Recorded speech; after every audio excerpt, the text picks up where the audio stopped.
యెహోవా దయాళుడు, ఆయన కృప నిరంతరం ఉండును, ఆయనను స్తుతించుడి.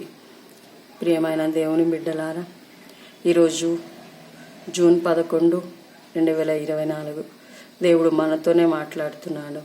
యెహోవా దయాళుడు, ఆయన దీర్ఘశాంతము గలవాడు, ఆయన కృప నిరంతరం ఉంటుంది. ఈరోజు మనం ఏ పరిస్థితిలో ఉన్నా కూడా ఆయన కృప మనకు తోడుగా ఉంటుంది. మనకున్న ప్రతి పరిస్థితి నుంచి ఆ కృపే మనల్ని బయటికి నడిపిస్తుంది.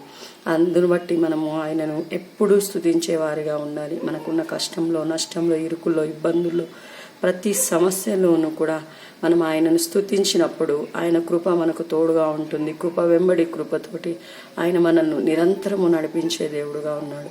ఈ వాగ్దానంను బట్టి ఈరోజు మనం ప్రార్థించి దేవుని నుండి అనేకమైన మేళ్లను పొందుకుందాము. ప్రభువైన యేసు నామమునకు మహిమ కలుగునుగాక. ఆమేన్.